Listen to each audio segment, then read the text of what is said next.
جبرائیل علیہ السلام آئے اور رسول اللہ صلی اللہ علیہ وسلم کو انفارم کیا کہ کفار کا یہ پلان ہے۔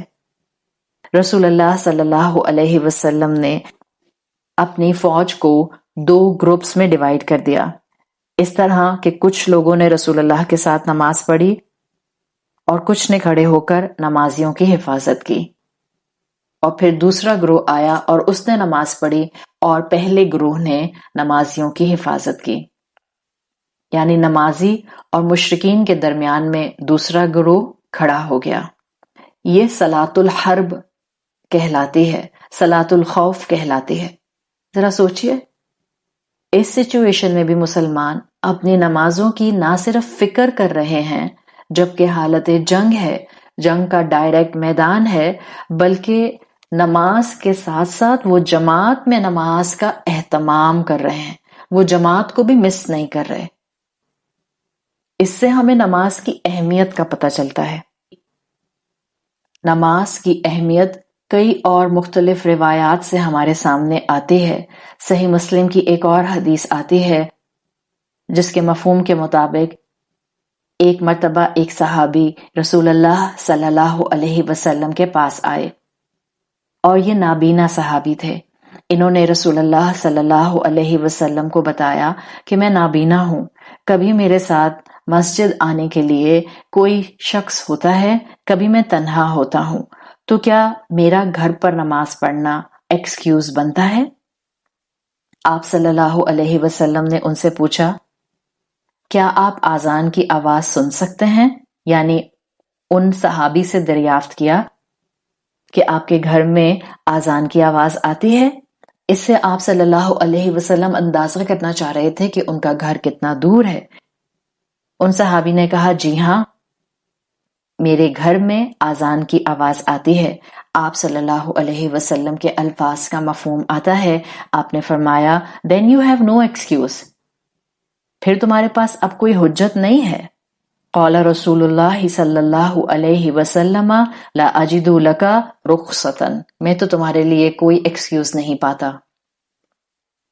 یعنی اس نریشن سے بھی یہ معلوم ہو رہا ہے کہ جب ایک نابینا صحابی بھی مسجد سے اتنا دور نہیں رہتے تو ان کو بھی رسول اللہ صلی اللہ علیہ وسلم مسجد آ کر نماز ادا کرنے کا کہہ رہے ہیں۔ نماز ہم مسلمانوں کی پہچان ہے۔ نماز رسول اللہ صلی اللہ علیہ وسلم کی آنکھوں کی ٹھنڈک ہے۔ ہم اللہ کے رسول صلی اللہ علیہ وسلم سے محبت کرتے ہیں تو ہم اپنی زندگی میں اس فرض عبادت کو کیسے مس کر سکتے ہیں؟ اللہ تعالیٰ نے نماز ہم پر عبادت کے طور پر دن میں 5 مرتبہ فرض کی ہے۔ بچپن سے ہم نے اپنے دین میں 5 پلرز آف اسلام دیکھے ہیں، جن میں کلمہ شہادت ہے، نماز ہے، روزہ ہے، زکوٰۃ ہے اور حج ہے۔ روزہ آگے پیچھے ہو سکتا ہے، یعنی یہاں تک ہم مسلمانوں کو آزادی دی گئی ہے کہ اگر ہم رمضان کے مہینے میں مسافر ہوں، سفر پر ہوں، تو ہم روزہ بعد میں رکھ سکتے ہیں، بیمار ہوں تو بعد میں رکھ سکتے ہیں۔ حج زندگی میں ایک ہی مرتبہ کرنا ہوتا ہے، وہ بھی اس صورت میں جب ہمارے پاس اتنا مال آ جائے کہ ہم حج ادا کرنے اور بعد میں زندگی میں اپنے اخراجات اٹھانے کے قابل ہوں۔ زکوٰۃ پورے سال میں صرف 1 مرتبہ ادا کرنی ہوتی ہے، اور زکوٰۃ بھی سب پر فرض نہیں ہوتی، لیکن نماز ہر مسلمان کو ہر حالت میں ادا کرنی ہوتی ہے۔ کھڑے ہو کر نہیں پڑھ سکتا تو بیٹھ کر پڑھے، بیٹھ کر نہیں پڑھ سکتا تو لیٹ کر پڑھے، لیٹ کر بھی اگر ہاتھ نہیں لفٹ کیا جا رہا، ہاتھ نہیں اٹھایا جا رہا تو اشاروں سے پڑھے۔ یہ وہ فرض ہے جس کی کوئی رخصت نہیں ہے، وہ فرض جس کی کوئی چھوٹ نہیں ہے۔ میدان کربلا ہے اور نبی صلی اللہ علیہ وسلم کا نواسہ ہے۔ آپ کی آنکھوں کی ٹھنڈک، آپ کے جگر کا ٹکڑا، اور ان کو بھی نماز کی میدان جنگ میں فکر ہو رہی ہے۔ موت کے وقت بھی نماز کی رخصت نہیں اگر ہوش باقی ہے۔ نواسہ رسول تو وہ تھے جن کے لیے جنت لکھ دی گئی تھی، مگر ان کو بھی امت کو پیغام دینا تھا۔ کہ اس حال میں بھی نماز معاف نہیں ہے، تو آپ پر اور مجھ پر حالت صحت میں، خوشیوں میں، زندگی کو انجوائے کرتے ہوئے، یہاں سے وہاں بھاگ دوڑ کرتے ہوئے، اپنے روزمرہ کے معاملات کو سنبھالتے ہوئے، school, college, university, office, work place, اپنے کاروبار اور اپنی جاب کو سمیٹتے ہوئے نماز معاف کیسے ہو سکتی ہے؟ نماز کی معافی نہیں ہے۔ اگر اب تک ہم نے نماز نہیں پڑھی تھی، کوئی بات نہیں، ہم آج اپنی زندگی میں اللہ تعالیٰ سے دعا مانگتے ہیں کہ اللہ ہمیں نماز کا پڑھنے والا بنا دیجئے۔ اللہ کے حبیب صلی اللہ علیہ وسلم کو نماز پسند تھی۔ آپ مشکل میں ہوتے تھے تو نماز کی طرف دوڑتے تھے، آپ خوش ہوتے تھے تو نماز کی طرف دوڑتے تھے۔ اللہ تعالیٰ سے تعلق مضبوط کرنے کے لیے ہم جیسے کمزور انسانوں کو نماز دی گئی ہے۔ اللہ کے رسول صلی اللہ علیہ وسلم کی حدیث کا مفہوم آتا ہے کہ اذان دینے والے کا قیامت کے دن بہت اونچا مقام ہوگا۔ حضرت علی رضی اللہ عنہ فرمایا کرتے تھے، جس کا مفہوم آتا ہے کہ کاش میں حضرت حسن اور حضرت حسین رضی اللہ عنہما کے لیے مسجد نبوی کی اذان کی ذمہ داری مانگ لیتا۔ کتنا بڑا مقام ہے اذان دینے والے کے لیے۔ جنگ قادسیہ مسلمانوں کی ہوئی، مؤذن زخمی ہو گیا تو اذان دینے کا سوچ کر مسلمانوں کی لائنز لگ گئیں۔ ایک کہتا تھا میں دوں گا اور ایک کہتا تھا میں دوں گا، پھر حال یہ ہوا کہ لاٹ نکالی گئی۔ حضرت عمر رضی اللہ عنہ فرمایا کرتے تھے کہ اگر میں خلیفہ وقت نہ ہوتا تو مسجد نبوی کا مؤذن بننا پسند کرتا۔ یہ سب وہ چیزیں ہیں جو نماز سے ریلیٹڈ اور نماز کی اہمیت کو بار بار اجاگر کرتے ہیں۔ اللہ تعالیٰ نے ہمیں اس زندگی میں اتنی نعمتیں دی ہیں کہ ہم ان نعمتوں کا شکر ادا کر ہی نہیں سکتے۔ تو مومن بندہ سب سے بہتر عمل یہ کرتا ہے کہ رب کے ہی حکم کے مطابق، رسول اللہ صلی اللہ علیہ وسلم کے سکھائے گئے طریقے کے مطابق دن میں 5 وقت اپنی فرض نماز کو ادا کرتا ہے۔ آج سے کوشش کیجئے کہ آپ اپنی زندگی کے سارے معاملات کریں، لیکن آپ اپنی اس 5 وقت کی نماز کو مس نہ کریں۔ 5 وقت فرض نماز پڑھنے کی ذمہ داری اس وقت نہیں پوری کرنی ہوتی جب ہم اپنی زندگی کی جوانی گزار لیں گے، جب ہم ریٹائرمنٹ کی طرف آ جائیں گے، جب کرنے کے لیے زندگی میں بڑی بڑی ذمہ داریاں نہیں ہوں گی، جب ہم ہسل بسل والے معاملات والے سینیریو سے باہر نکل آئیں گے، تب جا کر اللہ اللہ کریں گے۔ یہ مائنڈ سیٹ بندہ مومن کا نہیں ہوتا۔ بیداری کے یہ چند قدم آج اپنی زندگی میں کچھ ایسے اٹھا لیں کہ جس وقت بھی آپ اس پروگرام کو سن رہے ہیں، آپ اگلی ہی جو بھی نماز کا وقت آئے گا، آپ وضو کریں گے اور اللہ کے حضور اللہ اکبر کہہ کر کھڑے ہو جائیں گے۔ مقصد اللہ کے سامنے حاضری دینا ہے، اللہ کا شکر ادا کرنا ہے، اس کے سامنے سجدہ شکر کرنا ہے، اس کے سامنے دعا کے لیے، عافیت کے لیے ہاتھ اٹھانے ہیں۔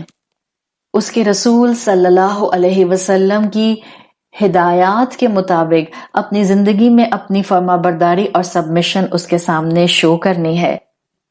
اتنی خوبصورت زندگی اللہ کے رسول صلی اللہ علیہ وسلم کی ہمیں نظر آتی ہے کہ آپ نے اپنی زندگی کے ہر دور میں نماز کو تھامے رکھا۔ آپ پر غم کے پہاڑ ٹوٹے یا آپ کے سامنے فتوحات کی خوشیاں آئیں، آپ نے نماز کو کبھی نہ چھوڑا۔ آپ صلی اللہ علیہ وسلم کی زندگی میں آپ کی نماز کی عبادت آپ کا اینکر تھی۔